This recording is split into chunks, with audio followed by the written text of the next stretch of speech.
Hey guys, it's Miggy here, and welcome to an episode of The Breakdown. This is our first episode for this new series. It's going to be about esports, so it's going to be your source of esports news and discussions. And today is going to be a very special episode for the channel, actually, because we're going to be doing this whole video. I guess it's a podcast now. We're going to be doing this with our first ever guest on the channel. It's going to be my fellow caster from the talent search, Bipoler. What is up, Bipoler? What is up, Miggy? Again, guys, Bipoler in the house. It's an honor, Miggy, to be your very first guest in your first video or kind of a podcast. So I'm very honored, Miggy. Yes, yes, indeed. And it's going to be a special one. We're going to be releasing this right before the group stage. And we're going to be talking about the M7 World Championship. So, how are you feeling? How are you feeling about the M7 World Championship? What are your thoughts and everything, Bipoler? It's actually nice because I'm not gonna tell everything right now, but looking at the meta that's building up, looking at the teams that just qualified and just got invited as well. After the wild cards, Mickey, it's been very wild. The wild card True. itself, every game is worth watching. That's all I'm gonna say. Honestly, I 100% agree with you right there and then. So, with that being said, this is the M7 World Championship thoughts and opinions of Miggy and Bipolar. So, let's talk flow. We're going to be talking about wildcards for a bit. Then, we're going to go to our group stage. We're going to talk about our teams. We're going to talk about the teams. After that, we're going to talk about meta because we saw M7's meta unraveling, Yeah. unfolding during the wildcards. But a lot of people say that the meta and the wildcards is very different from the group stage. What are your thoughts on this, Bipolar? I mean, yeah, you're basically just wanting to get into the very big stage. That's why you have picks that are considered as poison picks, basically. Yeah. So some teams would prioritize that, just like what happened in the very first matchup of the wild cards. They said that Japan was a team that picks out heroes that are off meta, just like what happened in M1, I believe. But they didn't do that in this stage, so yeah, you could say that the meta hasn't really come into form, but we saw glimpses of that, especially on the jungle side. We have to talk about that later on. Yeah, of course. I agree with you 100%. The cheese picks that we saw during the wild cards, it's something to be discussed about because these are your not so normal picks. You see these very often in a lot of underground tournaments or like tier C, tier B tournaments, Division 2. Yeah. But you cannot count them out just yet. And since you did bring up a bit of information about the wild cards, honestly, let's talk highlights. What were your favorite parts of the wild cards? My favorite thing that I saw in the wildcards from the matches that I've watched is I have just one player in mind. Actually, two. I have two players in mind. They One of them didn't really qualify or got into the final stage, but it's Modi coming in from China. He is amazing, Miggy. I gotta tell you this. The panel was talking about this with Renmar and with Mirko. If I believe it, Modi is the next Sanford, but coming in Ooh. from China, it's hard to say, but you can't really replicate Sanford. He's kind of like the next big thing for XP laners, especially in the region. I loved watching him, especially I think he played Arlot on the second game in one of their matches. It was crazy. And one more thing that I really did not expect, someone popping off in the name of Canoneo. Oh Ooh, my true. goodness. Miggy, he is out of his mind. Yes, this is a team that didn't really qualify. I believe they're coming in from Guangzhou, right, Miggy? Yeah. So they got thrown out in the semifinals. Team Zone won that, but those two players, man, they just really blew my mind away when I saw them play from the very first match. Yeah, honestly, I agree with you. And speaking of Guangzhou Gaming, I have to talk about this team as well. Honestly, they were my favorites, one of my favorite teams, and I was expecting them to actually get out of wildcards and join the group stage, but sadly they got reverse Yeah. swept for their finals, or yeah, their semifinals or finals you could call it. But for me, the person or the player to talk about here is Owl. Honestly, I've been an Owl Yeah. fan since his time in Blacklist, and he went out guns a blazing because who'd bring out Freya Gold, who'd bring out Sora Gold. A lot of the Yeah. fighters, like very, as you mentioned, poison picks or cheese picks. You weren't expecting a Freya Gold lane or a Sora Gold lane, and he died on that hill because he was still playing fighter gold lanes even during his their last match or their matches against, I believe that was Team Zone. But honestly, Yeah. credits there. Team Zone played their hearts out. They got 2-0 early on, but they didn't let that stop them. They went for that reverse sweep. They went 3-2, defeating Guangzhou Gaming. And honestly, moving on from Guangzhou Gaming, another fan favorite of mine was Virtus Pro. Honestly, from an up and coming region, Eastern European, I believe, they were unstoppable. I think they swept through their wild card group, and then they were my favorites as well. I was expecting Guangzhou Gaming and Virtus Pro to be securing the the group stage slots, but Yeah. everyone else, I think, majority of the viewers actually expected them to be the winners or the ones securing those slots. But Boostgate Esports comes out with a bunch of matches. Both teams was the both matches, both series were just completely different from what we saw during the group stages of wild card because they were all best of fives, and I wasn't expecting it to reach the wee hours here in Southeast Asia. And honestly, GG's to both of them. But of course, congratulations to Team Zone and Boost Gate. How about you, Bipolar? Do you have any other thoughts? You want to add anything more to talk about with our wildcard gaming teams? Sorry, wildcard teams.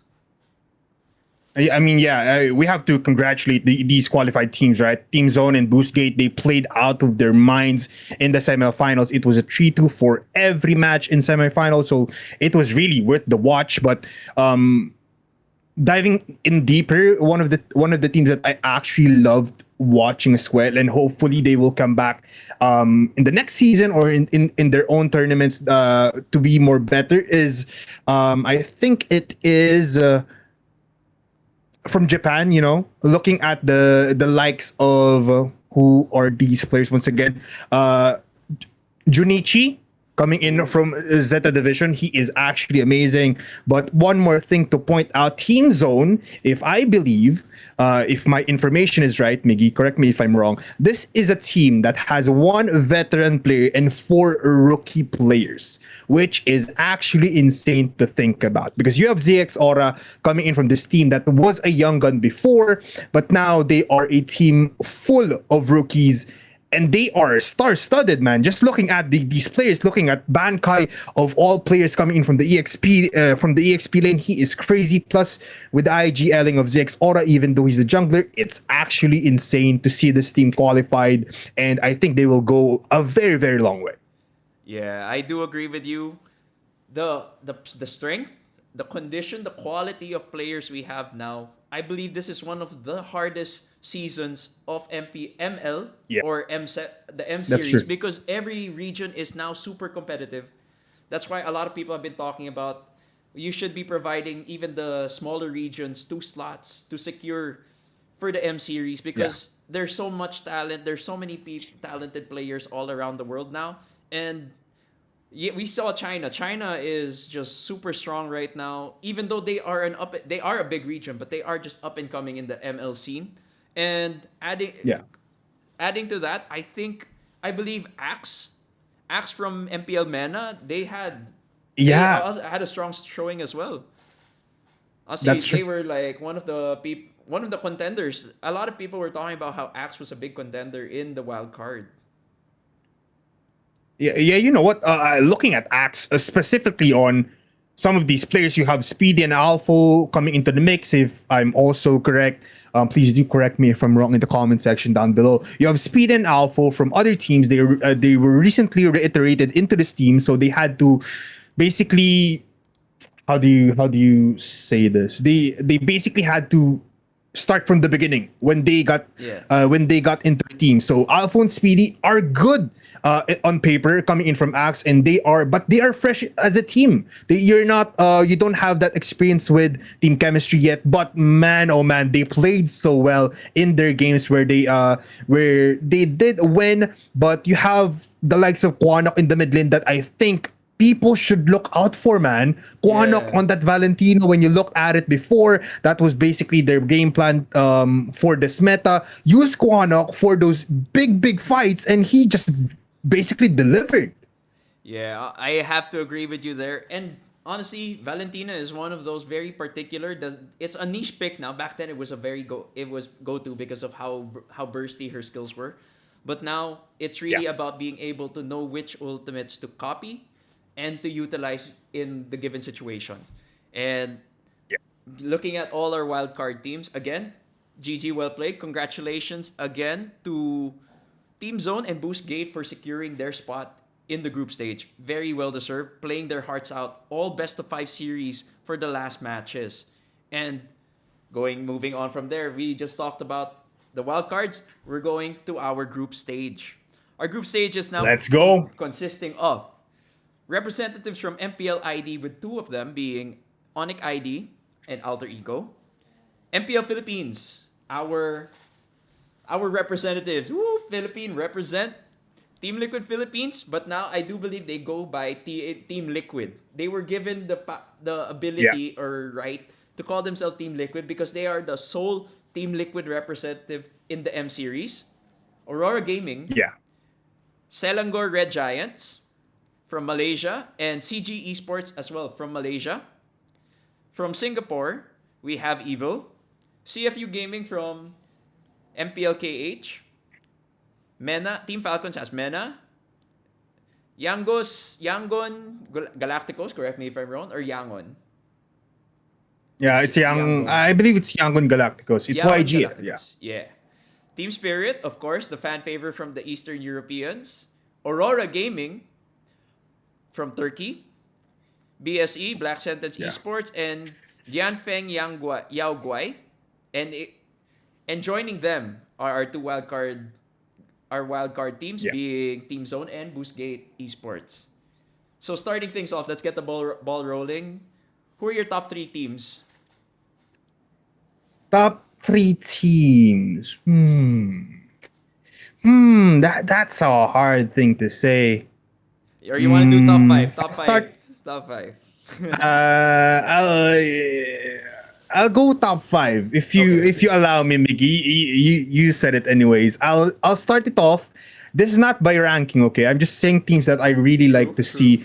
I started off with Team Spirit, just because Kid Bomba is there. Team Spirit number 1. Again, it's not in terms of ranking, okay? Yes, sir. Team Spirit. I'd like to add Team Zone as well, coming in from the wild cards. They are amazing. I'll put Onic from Indonesia. Team Liquid PH or Team Liquid.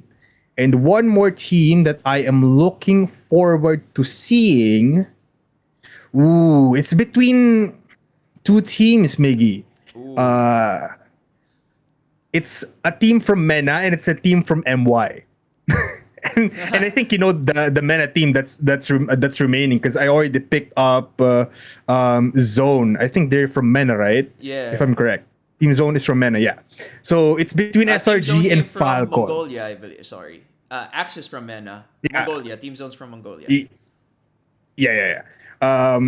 It's between SRG or Falcons, but I don't.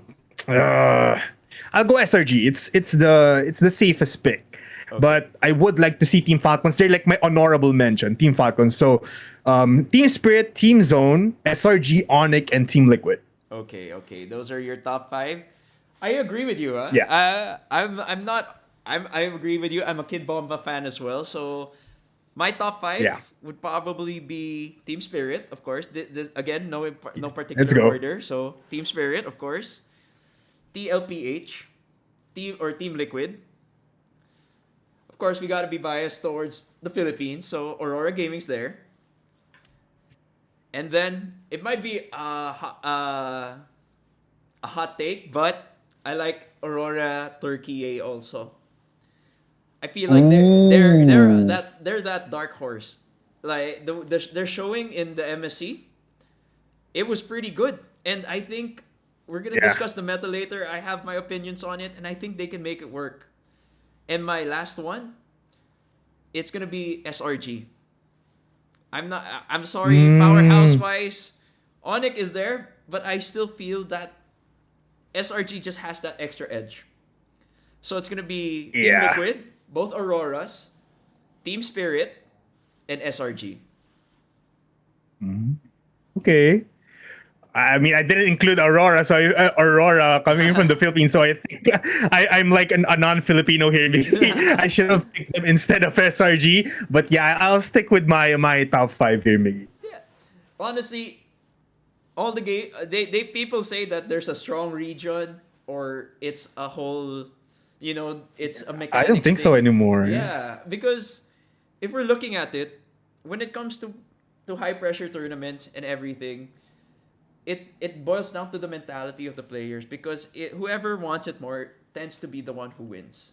So Yeah. everyone can play and understand the meta. They might understand it differently, but if they play the way they have to play on the given situation or given time they need to play it that well, chances are they're gonna win.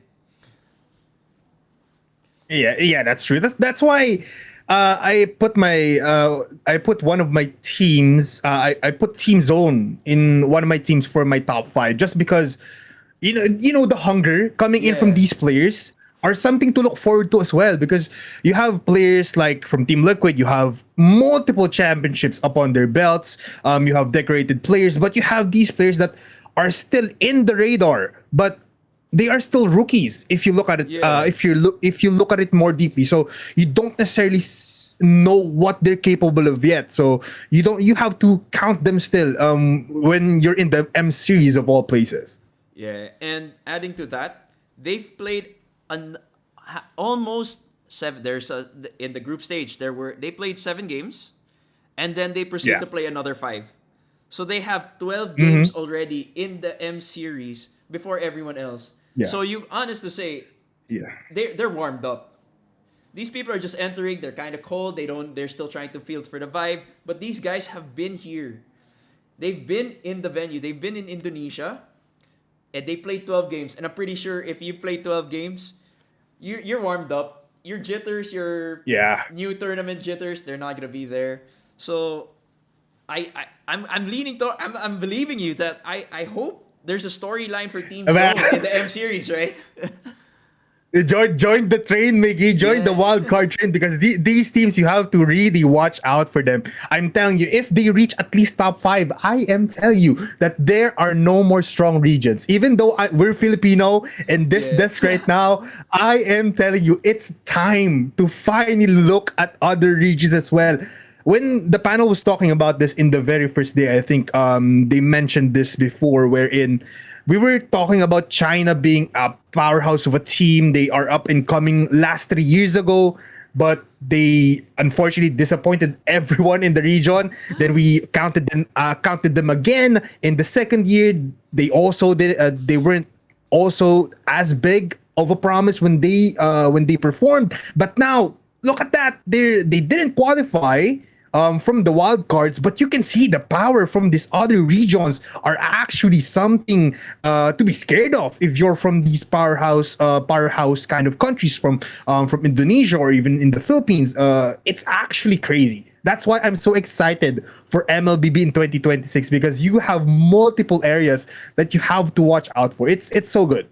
Yeah, honestly, I have to agree with you there. From the get go, from the wild cards, you already knew we started a new year with a bang, a literal Mobile Yeah. Legends bang bang.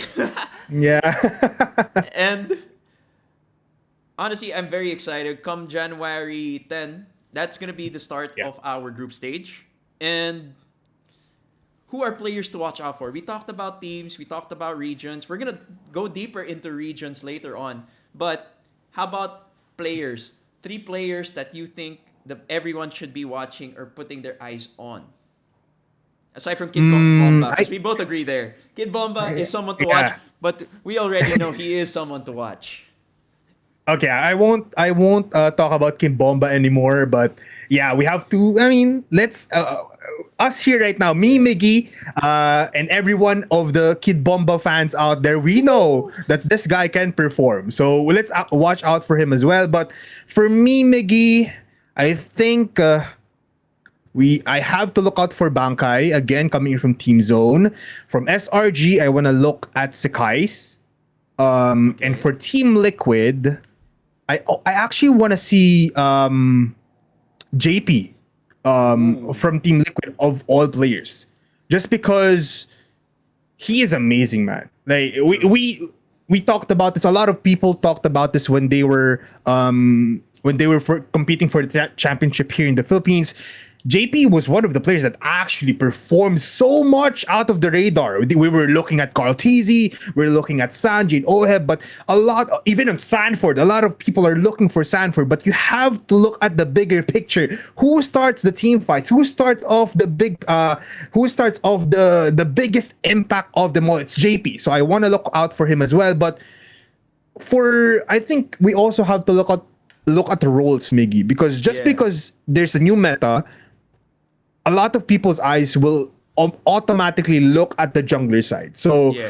I think if I talk about Sekai's in it, if I talk about Carteezy, Kyrie, and even Demon Kite, it's kind of a default thing to say anymore. That's why I'm looking forward for JP and as well as Kid Bomba, or even I'm looking at one more player. I just have to look at his name so I don't be so I won't get mistake here. I'm looking at Light as well coming in Oh. from Rora. Just because again, roamers. You know me, Miggy. I'm an XP and a roamer in games, so I love to see these roamers and XP laners play into these kinds of big tournaments. So yeah, basically those are the players that I want to look out for. Or you should look out for. Yeah. I agree with you with regard to the Rome, because honestly, the Rome players, they're the unsung heroes. They're the ones who Yeah, they do their job, but anyone can do their job, but it takes a special someone to do that job well. And my top yeah, three, I agree with you. Honestly, I feel like it is Daddy JP or JP's meta, so he's one yeah, person to watch out for. I also agree with Light. Light is, I believe this is his first ever M series showing. But if I'm wrong, please correct me in the comments down below. But I do believe this is Light's first ever it's appearance in the first. M Yeah, series, right? So they're both yeah. roamers. But my third one is kind of special, or we know about Skylar. Skylar has been a namesake, Hmm. a forever namesake Yeah, in the scene, in the MLBB scene. But yeah, the difference is Skylar is now playing for Onyx, and I want to see how he does it, how well he does in the team on the big stage. They are not nobodies. They're not strangers to the M series, but Skylar is gonna be showing up in the M7 series with a new team. And honestly, they've been yeah, working. That's why they were second place in M5. But that changing CW for Skylar or Toy for Skylar, we're gonna be seeing possibly a different type of Onyx, especially with the meta. yeah. Any last words, Bipolar, before we move on to, since we are talking a lot about the meta now? Any last words? Any I more you want to add to the mean, group stage teams? hopefully the Philippines bring back another trophy. That's all I'm gonna say. Despite me looking at a lot of teams from that region, I still hope that the Filipino teams will take that trophy home. Even if it's not Team Liquid, if it's Aurora, we're gonna be happy if they are able to take that trophy home. Yeah, honestly, we talk a lot about the international regions because locally we tend to see these players play a lot more, but Yeah, of course this is the M series. This is an international tournament. It's nice to see that there are fresh, hungry, and very talented individuals yeah, playing in the M series. And moving on, yeah. let's talk meta. This is where my fellow analyst, Bipoler, and I, this is where we just geek out and talk about the meta, our thoughts of whatever Yes, happened. sir. So, feel free to just chime in or feel free to just listen as we talk about our thoughts on the meta or what the meta's gonna look like in the M series. Because honestly, we're seeing a lot of previous patch meta picks. These are just my Yeah. opinions, but I'm not sure if you agree with me with regard to that, Bipolar, but we're seeing a lot of YSS, Yisun Shin picks, Zushin, Hayabusa. I feel like people are still trying to understand the new meta with the inclusion of Sora. A lot of people default to safe picks or comfort picks. So I think this meta, this jungle meta with Hayabusa and Yisun Shin, is gonna still change. I think it's gonna unravel, and I feel it's because people are gonna be exposing or experimenting a lot more in scrims, and it's not gonna be an assassin jungle centric meta. What are your thoughts on what I Mm. just said? I mean, we talked about this before, right, Miggy? Through messaging, Yeah. through Messenger. As I dove into like these statistics more, I believe it's not really a meta for utility junglers anymore because you don't have the usual utility junglers. We're not seeing a lot of Red Rins. We're not Yeah. seeing a lot of Akais in the mix. We're not seeing a lot of Barretts as well. The default kind of utility heroes that are used in the jungler side. So I'm not really convinced yet that much to that it is a utility jungler is also in the mix. But yeah, I do kind of agree as well. It's kind of a yes or no, yes or no answer for me, just because when we were talking before we started off this podcast, I did mention that the recent two metas before M7 is actually playing into account. We're just not seeing Yeah. Fredrin, we're just not seeing Akai played as utility junglers. But yeah, I still agree with you, Mickey, that the recent metas are actually kind of combined, and with the addition of Sora, they're really playing safe here. But I'm also looking forward to teams just like Onyx, just like Team Liquid, especially on how they will adapt to this kind of situation. Because what if they pick out a hero that we don't normally see as their pocket pick here to actually Yeah. win the M series? That is not really something surprising. You have to look forward to that as well. So we still don't know. You also said that the wild card stage is not really the setting point for the meta for the entirety of the first part of the year, or the entirety of the M series. So yeah, yes and no, basically, Yeah. maybe. I did mention, yeah, I did take put that take out there that I think assassin jungler is not as viable as it used to be. And I agree with you that it's not really, no, it's not assassin jungling anymore. No, it's not utility jungling anymore. It's actually become a mix Yeah, because we've suddenly yeah, seen assassin versus assassin, utility versus assassin, or utility versus utility. yeah. It's been it both jungling styles, it has become very viable, especially with the changes. Mm-hmm. But right now, why I think it's transitioning to utility is because of the recent changes with our enchanters or our healing roams. We saw that Yeah, that's SS true. is a possible viable pick because of how strong, how much hybrid defense he could provide, especially if he has that if he's tethered to you. We saw a lot changes with Angela's healing. She is now, Yeah. it's a lot more, it might not be as strong as it used to be, but the uptime on her heals is a lot higher. And if you've played rank recently, a lot of people have been spamming Rafaela because it's in response to the return of certain gold laners. Because if you get a gold laner gank, Rafaela's resurrection or her revive passive just allows them to not be punished for every death they take. And Yeah. since I mentioned that already, do you think fighter meta in the gold lane will still be prioritized?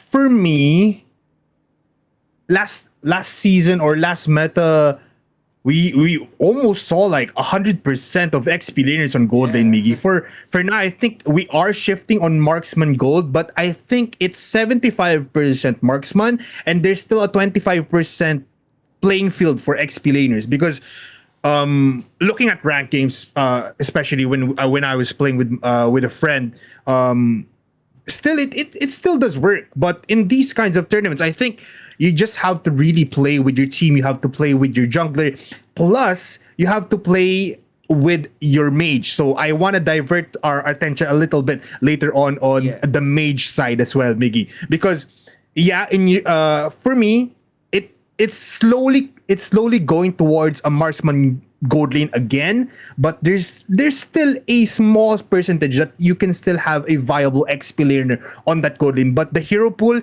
is not that good anymore, just because you don't have Lapu Lapu anymore Yeah. on the gold lane. I do want to see a Mencitar just because of his recent changes. Yeah. Decrease cooldowns, decrease days. You have Ruby still not played a lot in the wild cards, but it might change in the group stage. We might also see again. Freya might be something, Alice as well. But yeah, I think it's more of a marksman now, especially with the trend of Claude and Fighter Emblem. That is Yeah. annoying as hell, Miggy. If you play True. up against that, that is annoying a lot. But yeah, I think you have to play, if you're gonna be playing explainer on the gold lane, you have to take into account that you have to synergize with your mage, especially with the changes, Miggy. The genius wand and glowing wand, nerfs and buffs, that plays a lot into the meta. Yeah. Honestly, I had like a brain fart or like a light bulb pop up in my head, and I think that's why suddenly marksmen are viable again in the gold lane What is it? because of the sustain, because of that change in with fighter emblem from spell vamp into Yeah. lifesteal. A lot Yeah. more marksmen can actually go for fighter emblem because that means they have a lot more sustain. They have that innate life Yeah. steal on them already. So that's why I think they become more viable because they get tankier in lane. And adding to the fighter gold lanes that you mentioned, Sora was played by Owl. And honestly, it was something to deal with because with the ulti, with Sora's ulti, he could be a tanky setter, or he could burst you down with his storm form. So Yeah. I do agree with you, but I'm leaning towards 60-40.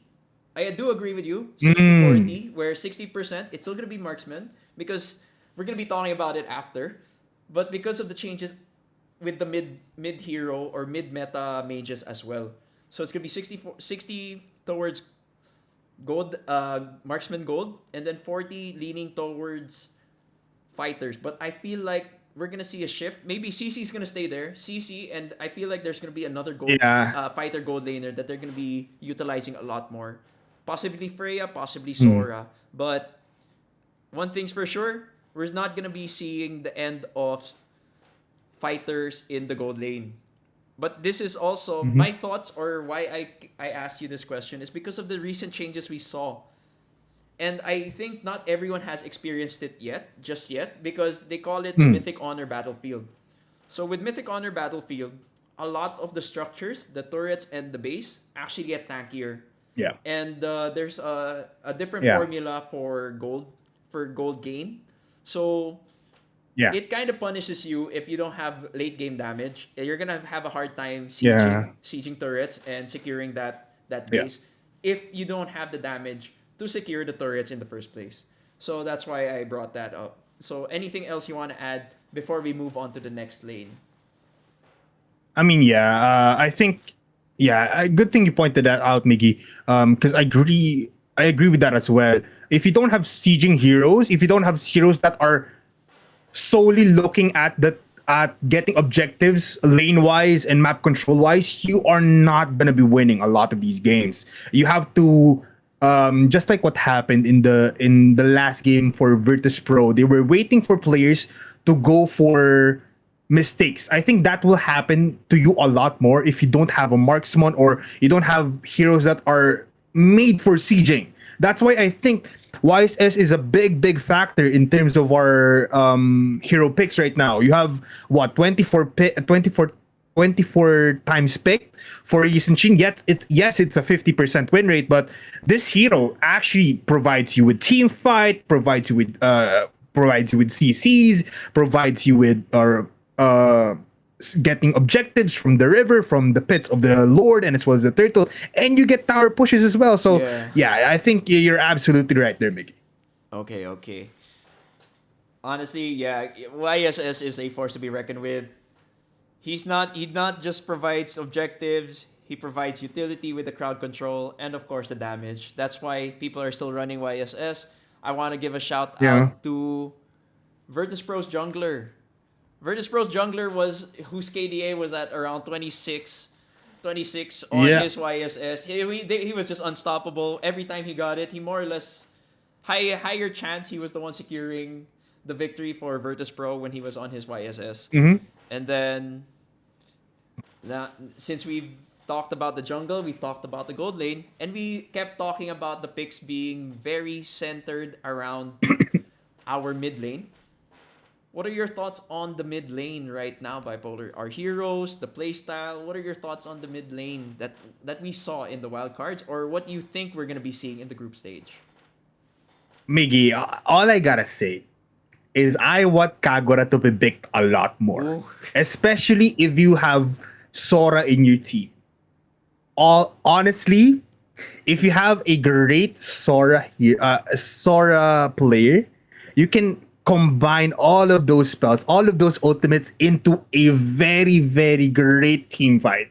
I am not kidding. You don't even need a big setter coming in from your roam. You just need Kagura and as well as Sora to play for these teams. Just because, Miggy, again, if you don't need to prioritize glowing wand anymore, for your mid laner, you have these heroes just like Sicilian, just like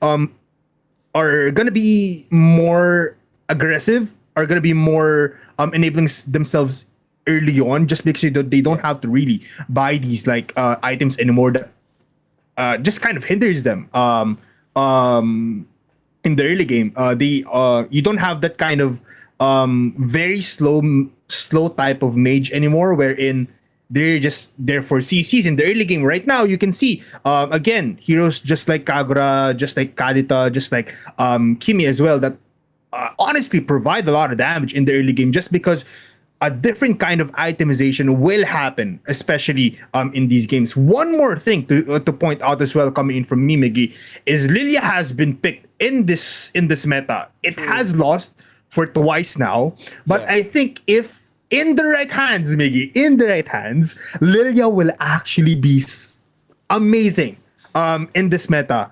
Just because, again, itemization wise, you just really have to be smart with it. And I want to see Savior. All I'm gonna say, Kagura and Savior, put that in M7 right now, Miggy, and you will win your games. You don't have to play You don't have to play Farsa anymore, because I am so tired of seeing that freaking ultimate every time zoning out and just not letting players fight in the big team fights. Just because teams right now, when they see the feathered airstrike, me, they instantly back off, and I'm so annoyed because you don't have. You're not seeing that kind of like wow plays anymore. You just have feathered airstrike after feathered airstrike, plus the cooldown is so low. Put that up, somebody nerf Farsa, because I'm so annoyed by that hero, and put heroes like Savior, put heroes like Valentina more, put Kagura in the mix, and even Kadita, man. Kadita is 50% right now, just because she is played Yeah. 2 games, and it's both a win and a loss. But these heroes, that those exciting heroes that we don't necessarily see, I want more of that, Miggy. Plus, again, it's just a better kind of meta. I feel like once we get into the group stages as well, a lot of teams will actually experiment even more, because while other teams are focusing on XP lane and gold lane, there's a small hole, and that's the mid lane. If somebody really just crafts a great play style, a great draft, centered around your mid laner, or with a mid laner that is actually surprising, that might win it all, Miggy. That's actually crazy to think about. Yeah. So you are more on the early game centric mid laners, I think. So because that you have your Kagras, you have the early game pressure assassin mages. Am I Mm, understanding you correctly? Because it's Kagura, Kadita. They have so much pressure with their ultimates and their burst early yeah. game. Yeah, not really, because I also want to look at Sicilian here. Yeah. I'm just saying these kinds of heroes will I want to see them more, Mm-hmm. just because again, different itemization will enable a lot more heroes to in the mid lane to actually spike even faster. Yeah.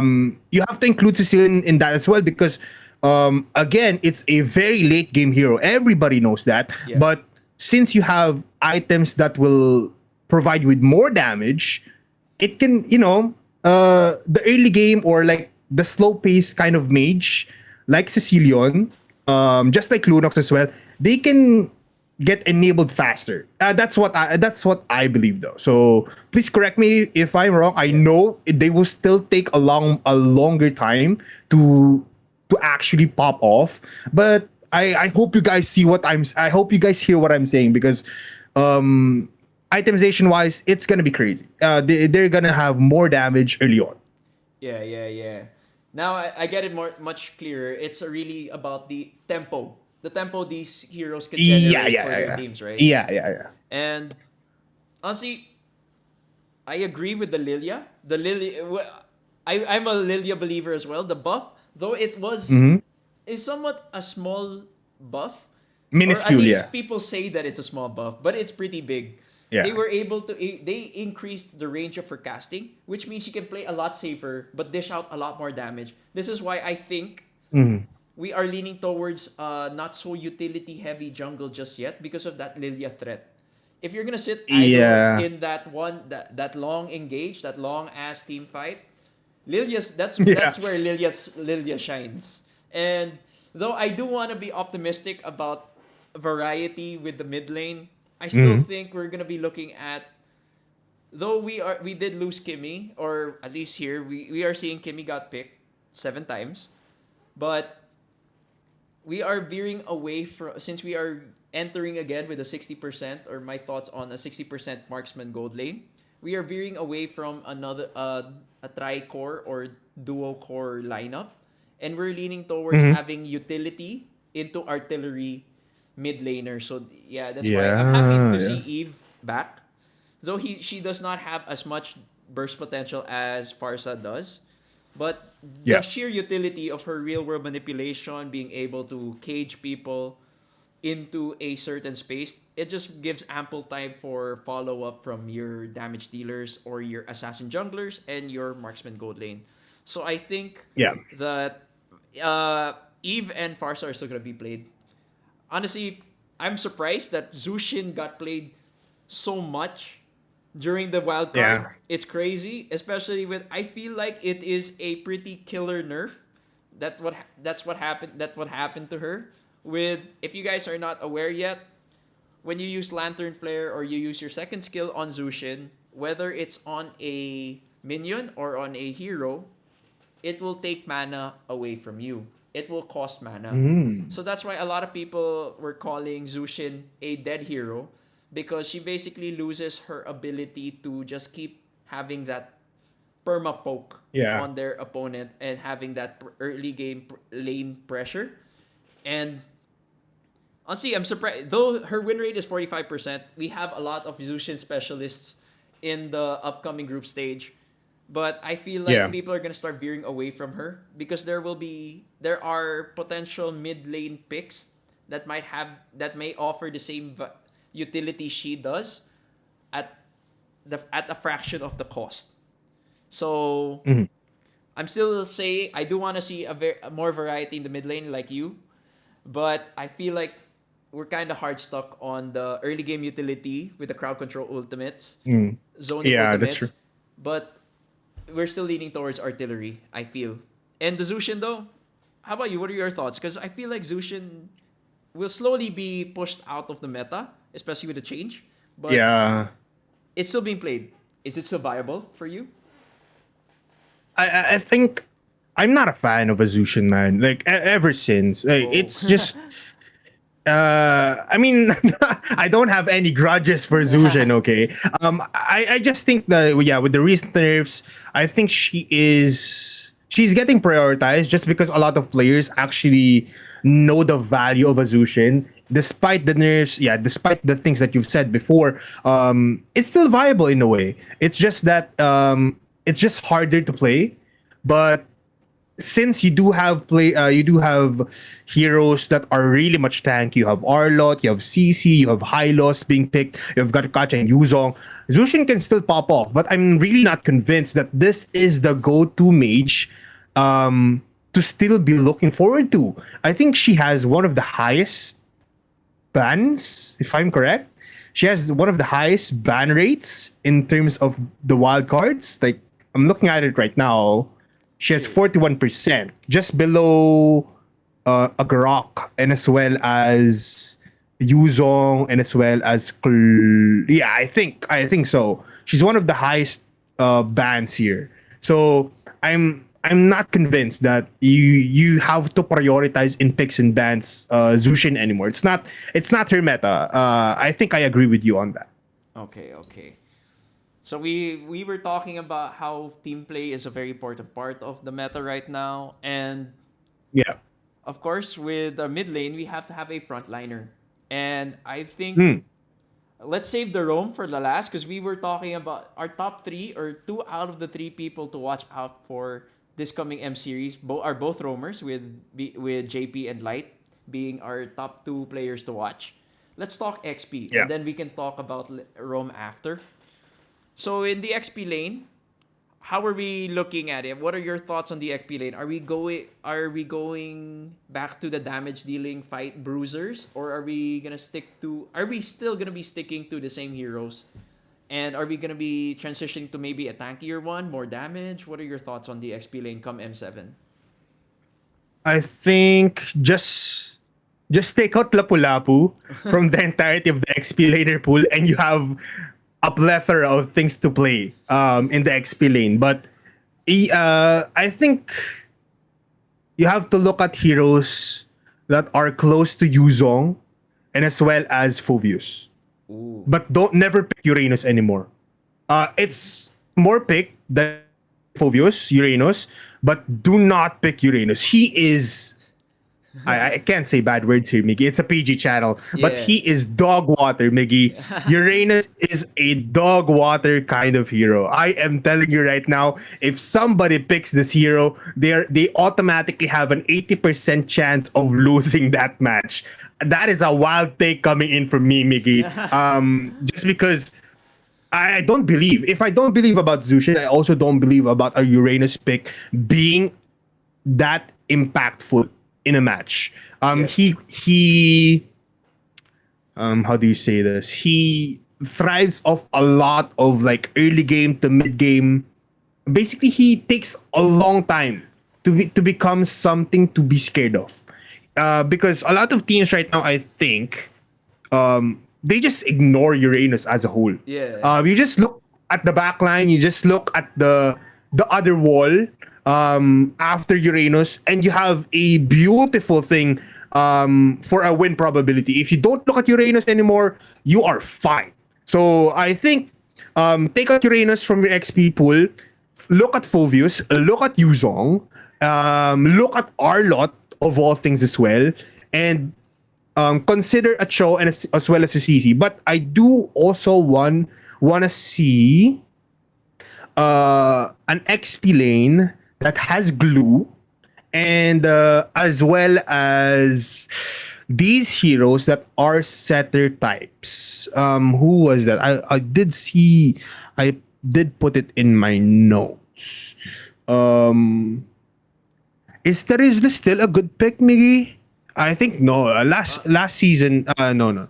Last meta ago, it was kind of picked, but now I don't think so. I don't know. I think you just really have to look at heroes that prolong the team fight.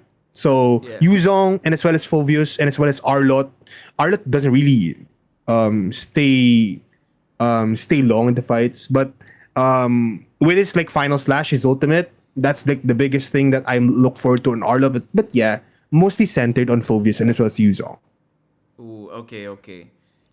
I do agree with the Uranus hot take because he punishes not just your opponent but punishes your team as well. The way he cuts, It's a double-edged sword. yeah, the way he can cut waves, cut lanes, and cut into the base, it just punishes both his lane and the mid lane. So he gets scary, big, real fast, but by the time he hits his timing, people already have something to deal with him with. So that's why I feel like Uranus is a so-so pick. But I still feel like I do agree with you. Lapu Lapu is just a deterrent for every other XP laner that exists because he's just super tuned right now. So if he ain't banned, he's Mm-hmm. getting picked. That's what I feel. But I feel like we are still leaning towards a lot of bruisers, a lot more on the damage than the tankiness when it comes to our XP lane because we are seeing a resurgence in marksman and the changes on Demon Hunter Sword makes it so viable to be picked by a lot because if you guys don't know, perhaps if correct me if I'm wrong, but because of the changes on Demon Hunter Sword, the lifesteal is now an on-hit effect. So it gets procced by a Mm-hmm. lot more marksmen, not just with basic attacks. So it's a 2% lifesteal per hit, per on-hit effect. So that's why Demon Hunter Sword not only provides damage for tanks, against tanks, sorry, it also provides a lot of sustain. So the damage that each tank deals to your marksman could just be recovered easily if they have a Demon Hunter Sword. And I still feel that. I'm happy though that Phobius is back in rotation. And Yes, sir.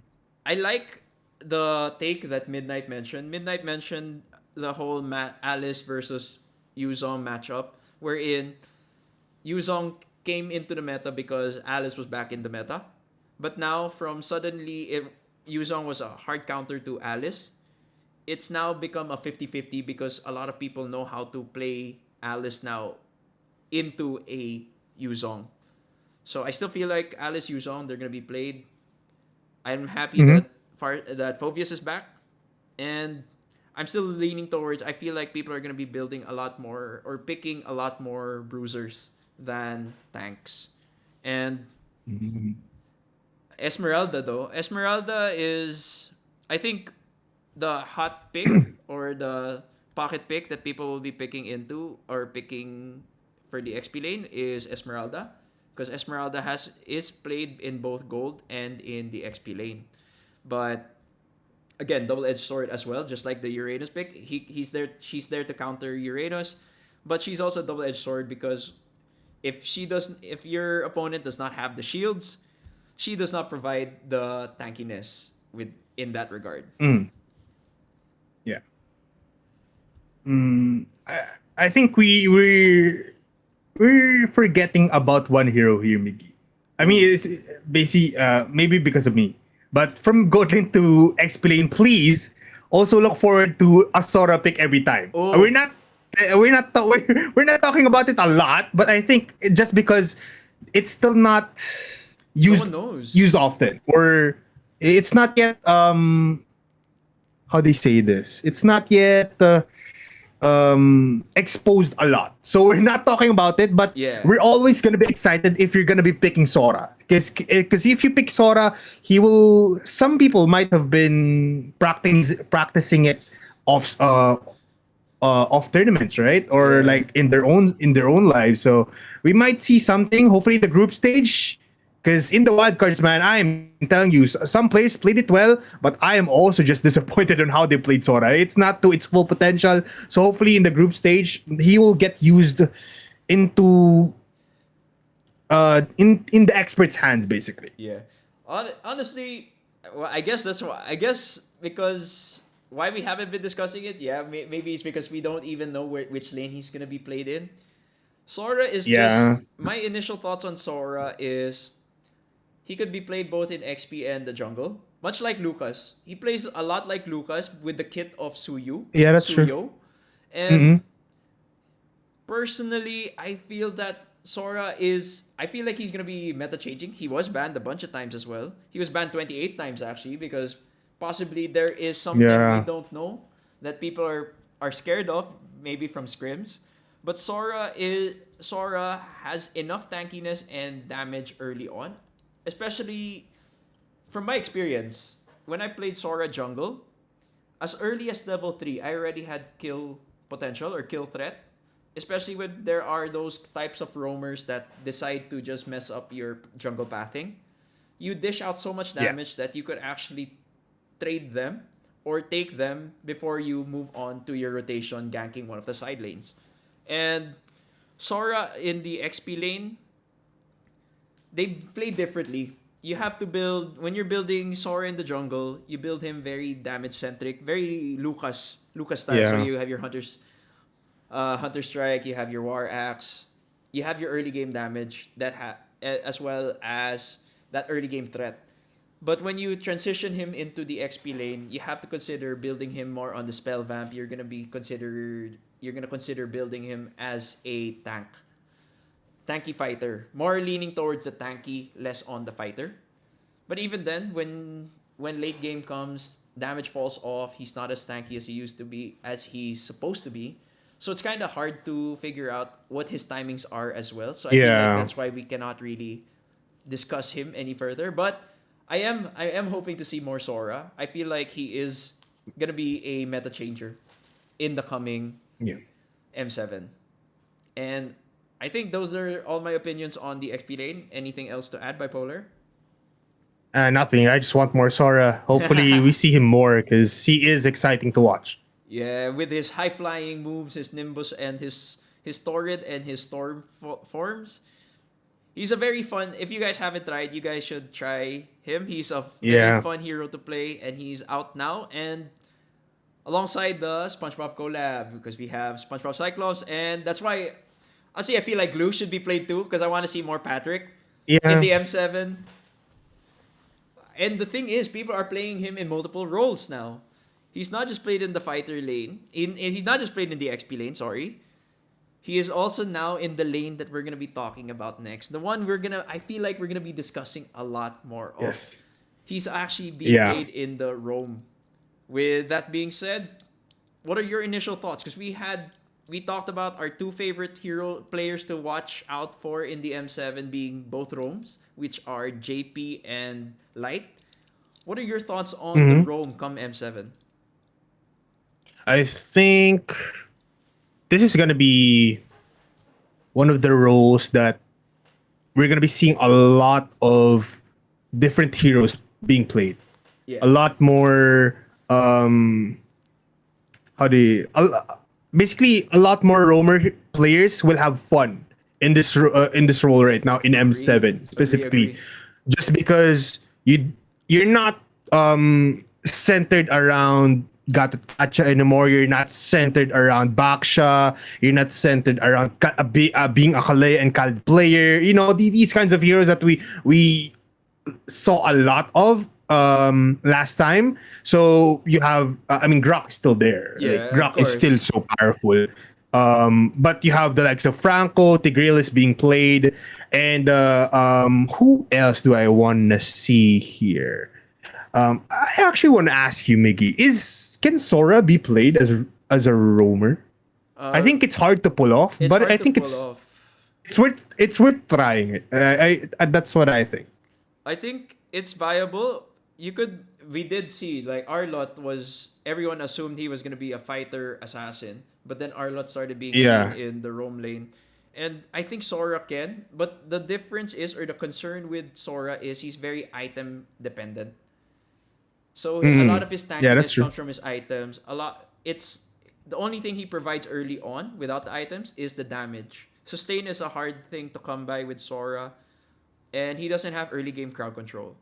But once much like the tanky setters, the power spike for him would be level 4. So yeah, you're really dependent on gold and as well as Yeah. XP, right? If you're playing Sora, so there's not a lot of aggression. If you play him as a roamer type, I'm not really. You know me, Miggy. I'm a Ruby player Yeah. by heart, right? So I'm not really looking. I'm not. This is unbiased. Okay. I just because we have a 60% um of an assassin being picked, or like maybe 80%. 80% being an assassin picked in the meta right now. I do want to see a Ruby roam. Ooh. Just because the multiple CCs and the quick cooldowns from the I'm offended, from the don't run Wolf King, from these kind of fast types of CCs, they're not long, but if you're up against a Hayabusa, if you're up against a Yi Shin, if you're up against a Lancelot that will thrive of going into your backline, disrupting them for at least a second will actually play a lot. So I do want to see a Ruby roam here, but I think we're just gonna be seeing a lot of Hylas and Gatot Catch as well. Yeah. Honestly, the Ruby roam is not an impossible dream because you have a Ruby specialist in the M series, right? We have Yumes. Yes, Yumes yes, is that's there. yes, that yes, that's why I did bring it up, because we have a Ruby special. That is why I bring it. A good thing you know your. I almost said something bad there. Good thing you know your things, Miggy. A good thing you said that. I'm so happy. Yes, sir. Yes, sir. And I believe we were talking about we wish there was variety in this lane, that lane, those lanes. This is what we got with the changes here in the meta with our new patch. We're going to be seeing, at least I predict, or at least I think, there's going to be a lot more variety in the roam lane because, or the roam Yeah. position. Not really a lane, roam position because healers are viable, tanky setters are viable. Yep. So yes, we're still gonna see Gatot Kacha because he gives the best of both worlds. He has the set, he has the tankiness, and he picks up revitalize, and Mm. Hilda's Hilda's a unique roam pick as well because her job Hmm. is just basically mess up the enemy team's game or their pathing, their Yeah. timings. And she still has that tankiness, though they did do some changes and they lean towards to having her have early game damage when she comes out of the bush. So Yeah. possibly maybe a fighter, an XP lane pick now as a flex. But we're seeing a lot more variety because we are seeing a lot more healers, and of course Grok is still there with his 5 second crowd control, as long as you hit all your spells right. Yeah. And I feel that because we are transitioning to a much tankier, much more team fight centric meta, we're gonna be seeing a lot more utility. We're gonna see I'm gonna save I don't want to spoil it, but I'm gonna save my thoughts on the picks, my top picks for later because we're gonna have that. But I feel like utility is gonna come back, especially with my experience in Hmm. our rank games. Though rank games are very different from esports or tournament matches. We're gonna see a lot more healers. We're gonna see a lot more Angela, but I feel like Estes is gonna be seen a lot Hopefully, more. yeah. Yeah, and I'm happy with as a Rome main or Romaine. Let us a, Ruby. Ro- I'm getting hungry, Miggy. Don't talk about those things. yeah, the Rome position has a lot of variety, so you never get tired of playing it. Because if you feel like one day you're feeling like a tanky setter, the next day you just want to fall back and heal and make sure your teammates don't die. But I do want to Yeah. highlight one change that I feel like is overlooked. I feel like Tigreal is gonna be a very contested pick, just because of the change on his dash. It's super fast. If you played recently, people are using it instead of flicker. That's how fast it is because no one can expect it to Yeah. happen to you. So that's why Tigreal I feel like has a potential to actually change the meta or break the meta this coming M7 because of the changes, that buff on his dash. Okay. I mean, yeah, I just don't. I'm happy that Tigreal is being picked. Why are we talking about heroes that I do not like, Miggy? I do not like Tigreal. I do not like the other heroes that we were talking about before on other lanes or other roles. But yeah, Tigreal, him being picked up 3 times is actually, it's not really concerning, but you have to be wary of other teams picking this up because yeah, with recent changes, with it being more team fight centric, yeah, Tigreal provides you with a surprise factor every time. Implosion can be uh, a hit or miss, and these team fights, especially on teams that are more experienced with team comms, especially with Team Liquid. Shout outs to them. I think them up against a Tigreal, it will not matter. But yeah, just with the roamers, having Tigreal as an option is actually a breath of fresh air. Yeah, okay, okay. And I think that pretty much covers it for the Rome lane. Am I correct, Bipolar? Do you have any other thoughts and opinions regarding anything else in the Rome? I mean, last one, Minotaur. I Ooh, think Minotaur will be picked more than Tigreal. So just because it's group stage teams now, if you're talking about healers, just like Rafaela as well as yeah. Angela, you have Minotaur, man. So yeah, look forward to Minotaur as well. No, not just Tigreal. Ooh, since you brought that up, my take on that is yes, he is a tanky setter, but I do not like the change. Personally, yeah, that's my thoughts. I Mm, do not like the change they did to his heal. It's a 50-50 yeah. for me, cause the Mm, heal is now targeted to only one teammate. The lowest HP beside him is the lowest HP around him is the one who gets healed now. And yeah. I feel like that's a good thing, especially if you're the tanky person. If you're the tanky, you're the front line, you're the tanky guy, tanky boy in front. Of course, if you're running away and your gold laner needs to retreat and you heal him up, and then now he's ready for combat. But chances are, Yeah. if you're dealing with a lot of team fight damage, a lot of AoE damage, Minotaur's heal cannot sustain everyone anymore. But Yeah. again, of course, much like with everything, it's gonna be dependent on the draft. And that Mm, is my take on Minotaur. I do agree that he actually fits both the molds. That he's a tanky boy, he has heal, but the changes with his heal is what I feel like it's what's gonna decide if he's gonna be played a lot or a lot more or a lot less. mm. Yeah.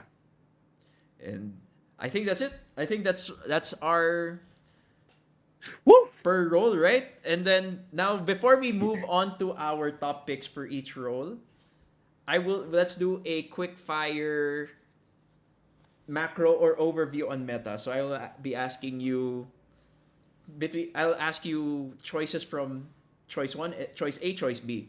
So, are we Okay. looking early game or late game? Early game. Okay.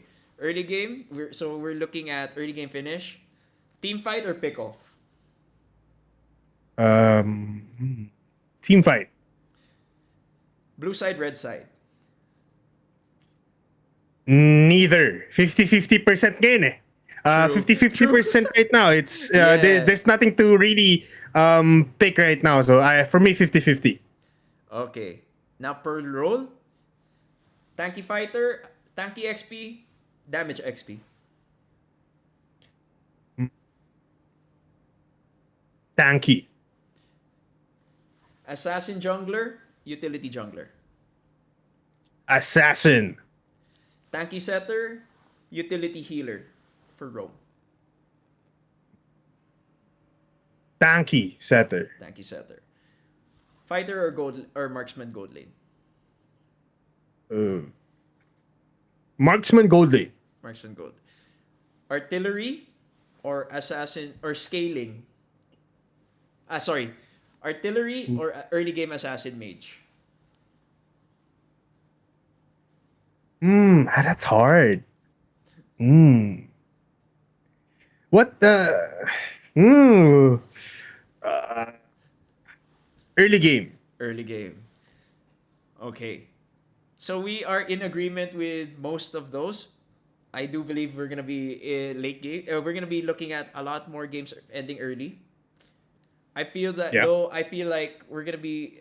I'm leaning towards. I hope to see more tanky junglers, and if not, of course, that's why assassins.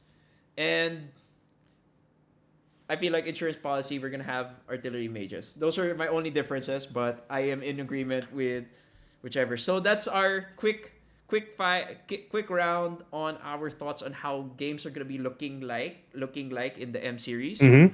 And with that being said, we're Yeah. gonna move on to end the meta series. We're gonna talk about our top picks. So we're gonna go through priority and farm. So who are your gold lane top three picks?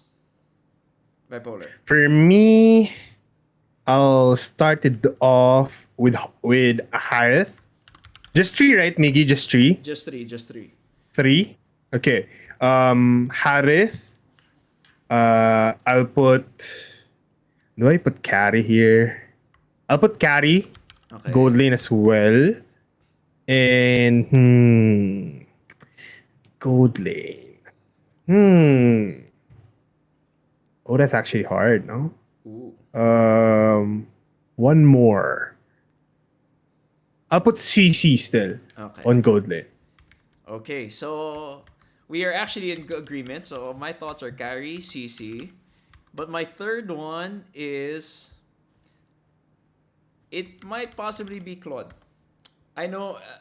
I'm Oh yeah, happy Claude. To see. I'm happy to see though that you chose Harith Oh. because it makes sense. I was not thinking of Harith, but because the Granger changes, he's basically as he's kind of it's kind of sad to play Granger now, especially he lost his what made him early game, his bonus damage on minions, and it's sad. It kind of affects how well he paces, and the usual matchup is Granger and Harith, and there. If Granger's gone, taken out of the picture, Harith is still there. So chances are he's gonna be a lane wrecker. But yeah, my thoughts are Claude, carry, CC. What are your Okay. takes?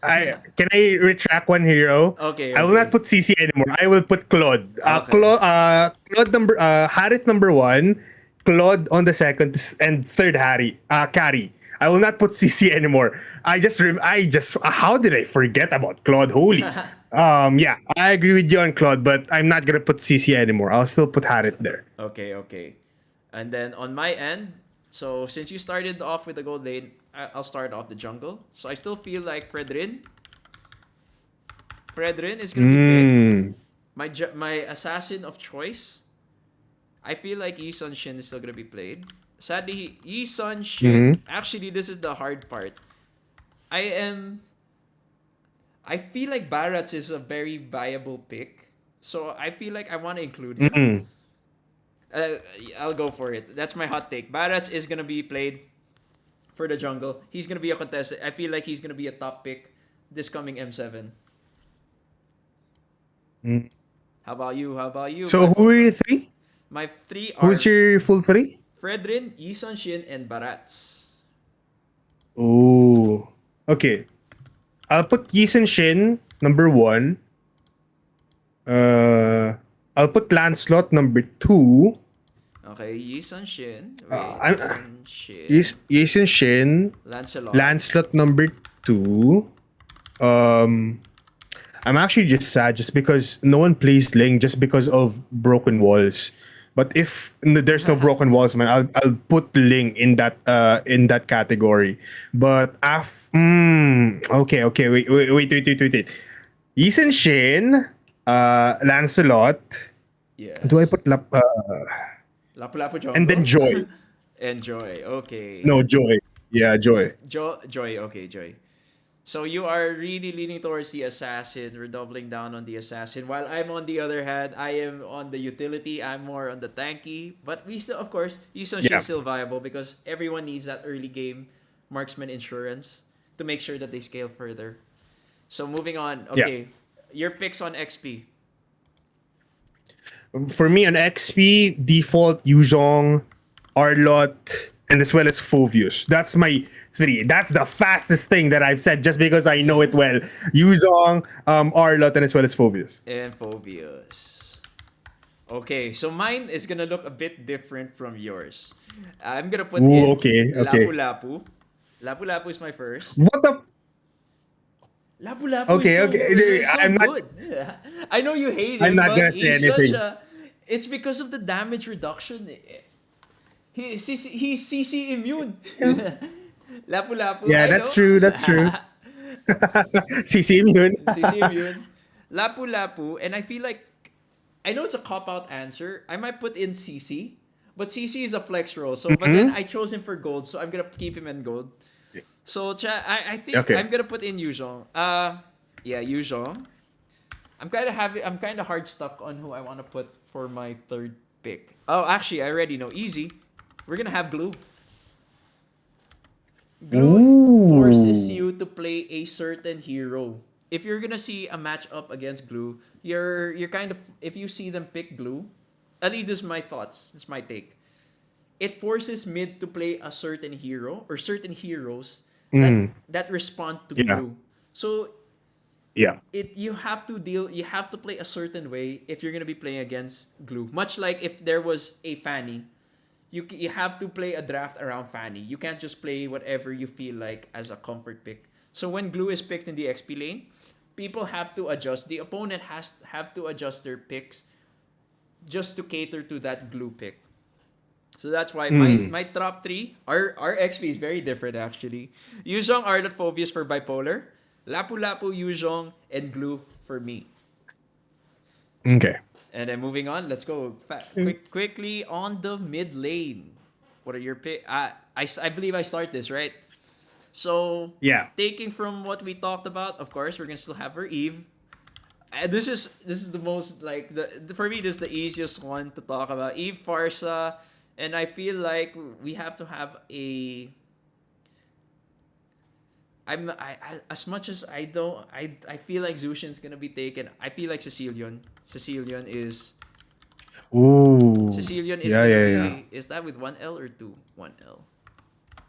Cecilion, Eve, Farsa. So we're gonna go for the Mm. artillery mid laners. They're the ones who if our gold laner fails, if our gold laner is having a hard time farming, the mid laner has to carry the slack. How about you? How about you, Bipolar? Who are Okay. your mid lane For picks? me, it's gonna be very, very different, Ooh. Miggy. I have a I have a pick here that nobody expects. I have Eve put in Kagura, Eve, Kagura. and this is just out of the blue. I should pick like Valentina here. Um, uh, a lot of people will hate me just because I want to see this, and I think it has a potential. I'll put in Novaria Oh. in this kind of meta. Ooh, You actually, get what I see you get it. I what I see mean? it. That a lot of people will a lot of people will hate me, but I think Novaria will be something here. And then for me, honorable mention Valentina. But yeah, Yeah. Eve, Kagura, and Novaria. Yeah. I see the vision because Navaria is if Sicilian is not taken, if they want a scaling artillery or a scaling sniping here mage, it's gonna be Navaria. Yep. Navaria's late game scaling is insane. Comparable to Sicilian, though it's not infinitely scaling, the damage he deals, the astral echo, she's just a huge ass deterrent for team fights and everything. Yeah. And then Plus, you have Marksman Gold now. true. There's so many squishy heroes to pick off. If the I know I pick like early game centric, but if it goes to the long game, man, and you have Novaria, I will and if that Novaria that player is great on Novaria, they will kill off that Marksman 100% of the time. True. Shout out Yue and Sanji. They're Navaria on point. Yeah, yeah. And okay, moving on. Let's go talk about our Rome. What are your Rome picks, Bipolar? Okay, number one, Grok. Of course. Number two, Hylos. These are so boring. Honestly, these are so boring. Because I want more heroes here. But after that, I will not be picking a Ruby. Please don't go at me.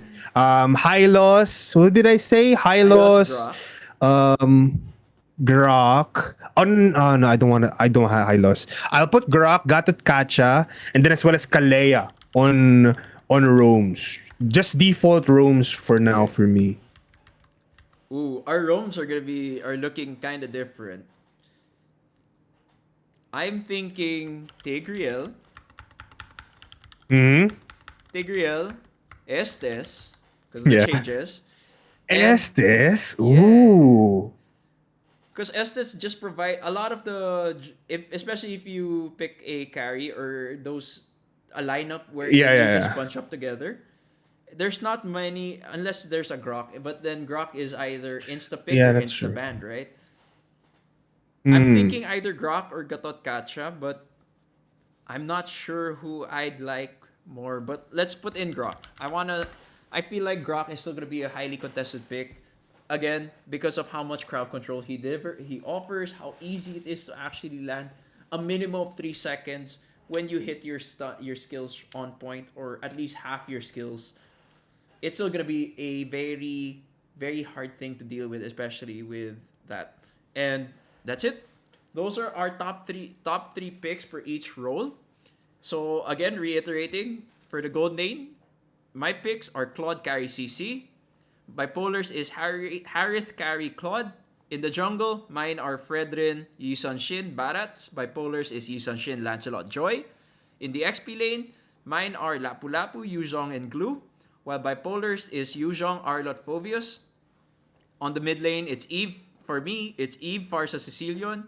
While for Bipolar, it's Eve, Kagura, Navaria. And last but not the least, for the Rome picks, mine are Tigreal, Estes, Grok. Bipolars are Grok, Gatot Kacha, and Kalea. So those are our top picks, Yeah. and hopefully, we get the predictions right. And speaking of predictions, we're doing our Ooh. last segment for this episode of the Ooh. breakdown. We're gonna be predicting our first round matches and who we think is gonna win the M7 series. So going to the Swiss Okay. stage, our first match will be Boost Gate versus Onyx Indonesia. What are your thoughts, Bipolar? What is the score? Who's Um. gonna win?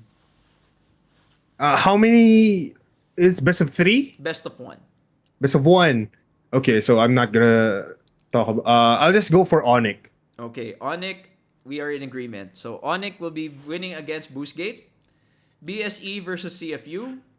BSE is, I believe, Black Sentence eSports versus CFU, who is the MPL winner, I believe, of. Wait, let's check. We check. The winner of MPL Cambodia. Hmm. Mm. Mm. Actually, pretty hard, no? Um. I'll go Black Sentence. Okay, I am on the other side. I am CFU. They had Cambodia Okay. had a pretty good showing in the Sea Games, and I feel that they learned a lot from that experience. So chances are that actually strengthened the region, and I believe some of Mm-hmm. them from CFU represented Cambodia, but I may be wrong with that.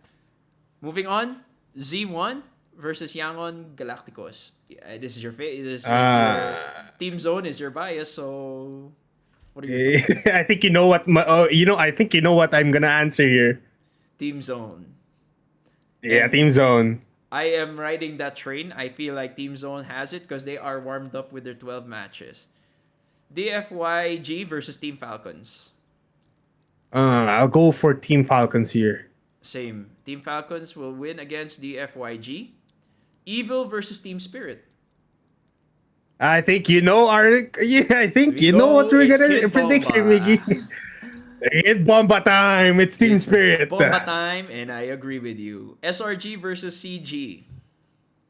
Ooh, okay. This is actually crazy for me. Even though I have SRG in my radar, I think it's gonna be a long series, but it's still going. It still goes into the hands of SRG. I feel the same. I agree. SRG with their team having that type of chemistry and Team Arcadia just as their drafter, he's pretty good also as well in the best of one series. So I feel like it's Mm-hmm. SRG. This is we'll save the best for last, which is Aurora versus TLPH because these are both teams we've seen Mm-hmm. all throughout the MPL Philippines. Alter Ego versus Turkey, Aurora Turkey. I'll go for. I'll go for. I'll go for our alter ego here. Okay, Alter ego. I am on the other side. I think Aurora Turkey has it in them to secure that one. Yeah. And moving on, okay, this might be a discussion, but Aurora versus TLPH. What are your thoughts here? Oh, I want to pick Rora here so badly. I want to pick Rora. We talked about this before we even started recording, but I forgot that when they were drawing out the teams that are going to be facing on the very first round, I forgot that it's Rora and TL. Yeah. So if it wasn't Rora or TL, I would go Rora here, but up against Team Liquid, man. So decorated, so much sparkling, such a bedazzled team, Miggy. It's so hard. This is so hard. I'm Aurora believer, and I'm a Team Liquid fan as well. But I'll still go for. Oh my god! It's so. I'll go for TL. I'll make Okay. it simple. I'll go for TL. Okay. I too. I had that struggle. I was pretty bummed out when I found out it was Philippines versus Philippines immediately. But I am a Team Liquid fanboy. But no bias aside, I feel that TLPH will secure this. But there is a condition. In terms of What gameplay, is it? Aurora is really good. I feel like Aurora has it in them to also take that 1 point away from TLPH. But my one concern is have they adjusted their drafting style for best of one? Because Mm, people have to understand yeah. that when they're drafting, you draft differently when you're playing at best of one versus a best of three versus a best of five and a best of seven. So if Aurora solved that drafting puzzle, they will get a point against TLPH. But as of now, since we have yet to see it, it's all theoretical. TLPH is who's gonna be winning this series for me. And with that being said, those are our predictions. Again, it's Onyx CFU, Team Zone, Team Falcons, Team Spirit, SRG, TLPH for me, and Aurora Turkey. While for Bipoler, it is Onyx, Black Sentence Esports, Team Zone, Team Falcons, Team Spirit, SRG, TLPH, and Alter Ego. And those are our predictions. And with our last prediction being, who do you think will win M7? No explanations, no Ah, nothing. Who's gonna win? Rora. Ooh, mine. You guys are. It's up to you guys to decide what you guys are thinking. If your opinions, your comments, your thoughts as well. We want to hear them down below. Please comment your thoughts and predictions. Who's gonna win M7? On my end, it's gonna be TLPH. And with that being said, I think I mean, that wraps up our first episode of The Breakdown, your source of esports news woo! and discussion. Thank you again to Bipoler for joining us for this first episode and being the first guest on our channel. And before we say our goodbyes and farewells, Bipoler, do you have anything you want to say and where can they find you? I mean, shout outs to everybody that has been following Miggy from day one. Shout out to you guys who's gonna be watching the whole M7 from start to finish. For everybody that came here for me, thank you very, very much as well. But Miggy, shout outs to you, man. I mean, hopefully, from everything that we've talked about from 2025, I hope it does happen here in 2026 or in the near future as well. But yeah, shout outs to everybody out there. Much love, guys, to the whole MLBB community. Thank you very much. And yeah, that's about it, Miggy. I'm just happy to be here. Yes, sir. Thank you again for joining us. I know you were feeling under the weather a few days ago and everything. Now you're Yeah. better. Even your Oh, voice sounds great. Again, Bipolar, where can they find oh, you? Yeah, I forgot. Good thing you can find me at facebook.com/bipoler. That's triple R's on the end. You can find me at TikTok as well. I will be posting a lot of content and I will be uploading something later on. So hopefully you guys do support that as well. And yeah, that's about it. Yeah, so if you guys heard it here first, thank you again. Again, it's Miggy Miggy and together with Bipoler. His links are gonna be down in the description box down below. Again, if you like this type of content, feel free to follow us on our social media pages and subscribe so you guys could stay up to date with the content I'm making. Again, it's Miggy and Bipoler, and we'll catch you guys next time.